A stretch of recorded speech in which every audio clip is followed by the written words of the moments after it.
welcome to today's video diary for finding my way with Pi, purpose, intention, and emotion.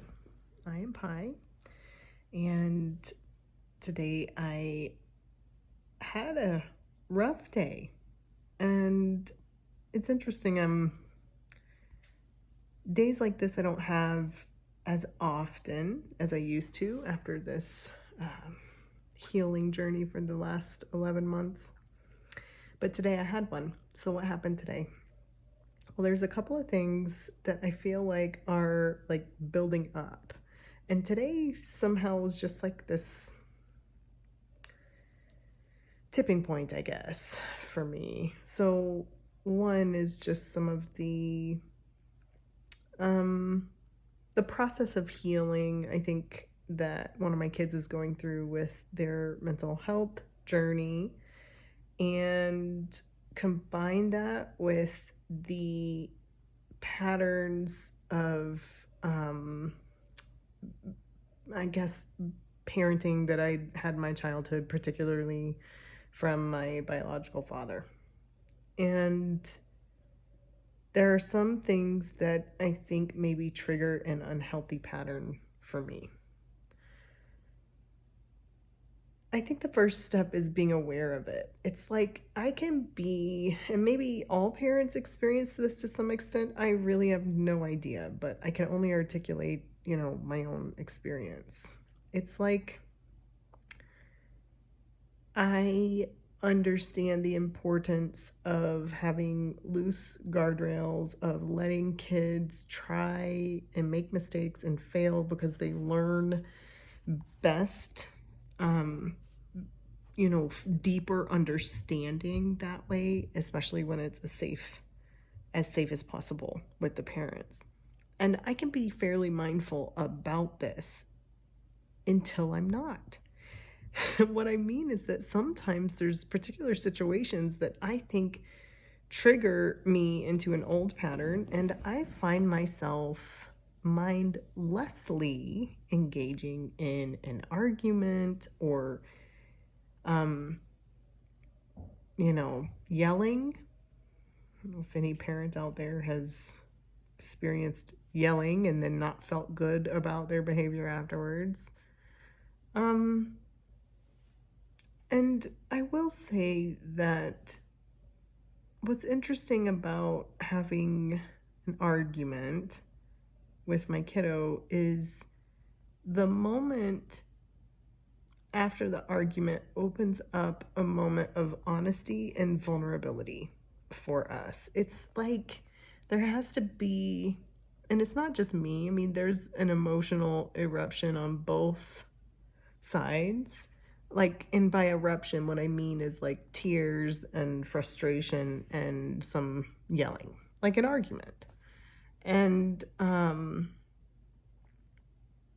afterwards, it's like there's a settling, like an eruption of emotions and then a settling, and then we have some very open and honest dialogue about, our own vulnerabilities, which allows for some deeper understanding. But what I do is I'm very hard on myself when I have an emotional eruption like that, when it's like an argument with my kid. I tell myself I should be better. I tell myself that when I do that, I'm failing and that I suck and that I'm a terrible mom and I don't know what the hell I'm doing, and all kinds of other very unkind things I say to myself when these things happen. So I'm thinking about that and kind of processing the emotion of what that feels like. And then also, so I realized, the last few days has been kind of building, but maybe it's been building even longer than that. But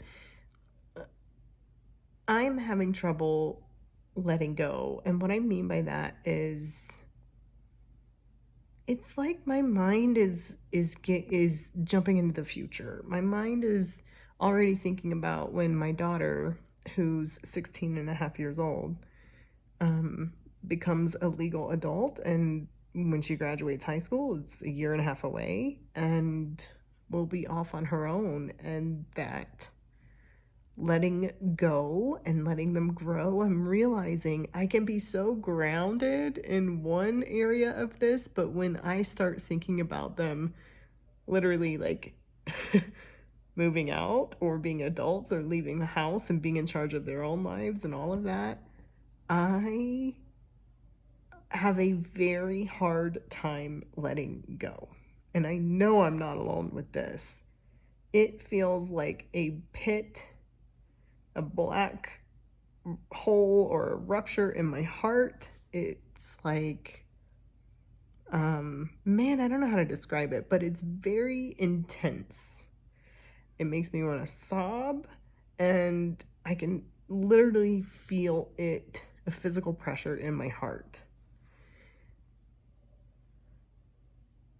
Then something interesting happened, and I don't know how to explain this stuff. It just happens, and I just notice it. I just pay attention and see it.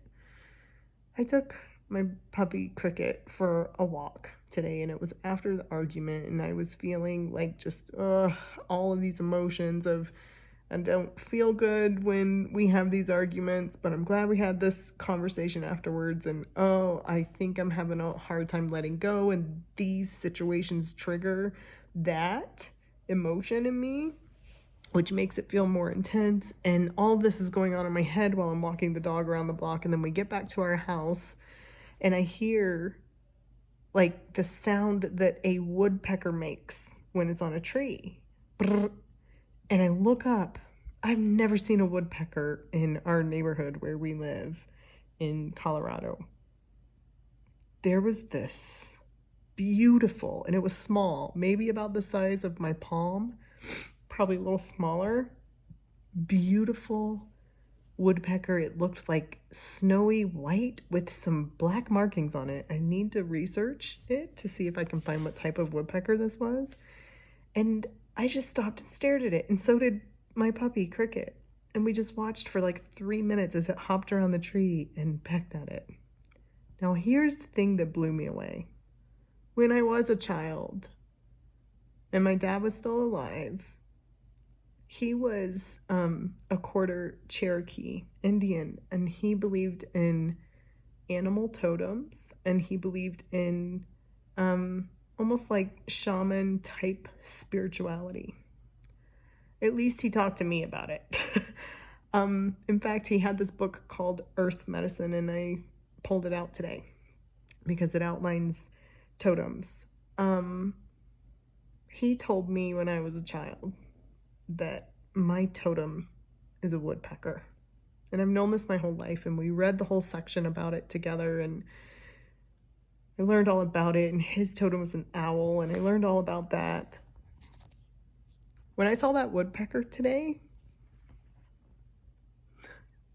talk about a sign to forgive and let go, and it really felt like a sign from my dad. And I had the deepest urge, just a very strong urge, to go find the book Earth Medicine that I have from him. I haven't read this book for 25 years or longer. And I pulled out the part about a woodpecker, animal totem, and I read about it and some of the tendencies. One of the things it said was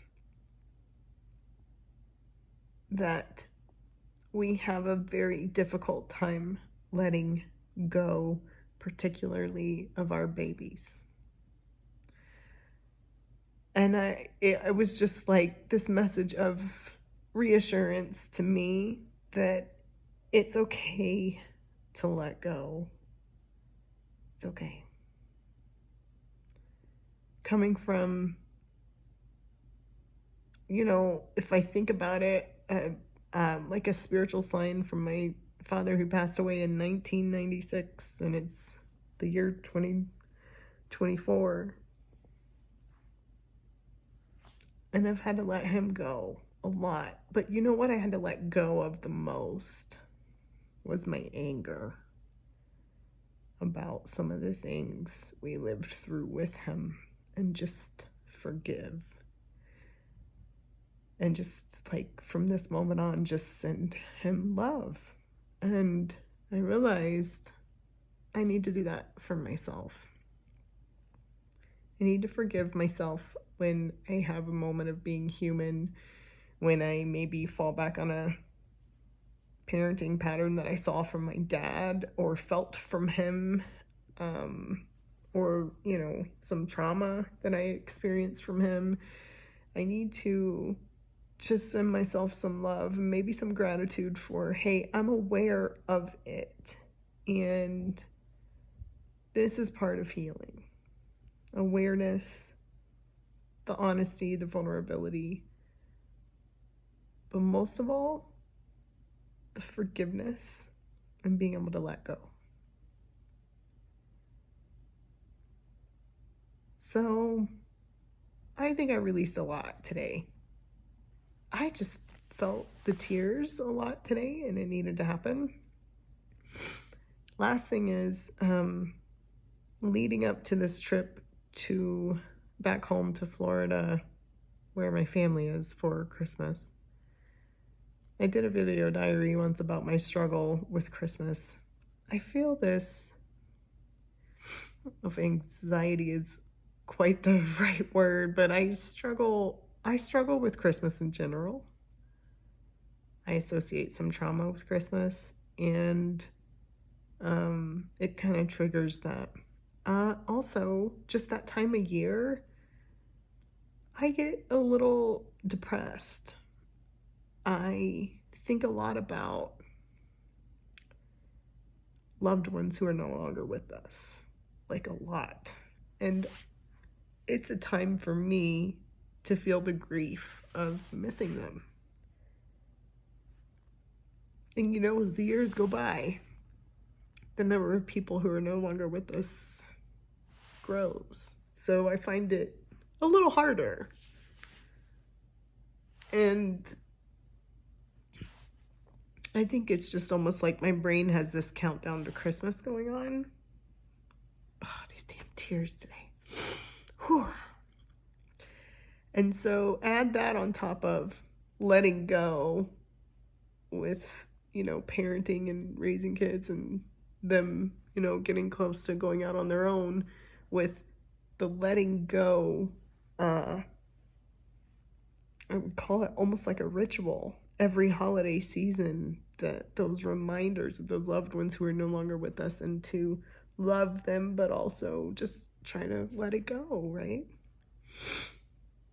So anyways, also, I'm feeling a little under the weather. I think my kids shared that they're cold with me, and it caught up with me because I'm not getting as much sleep as I had been now that we have a puppy.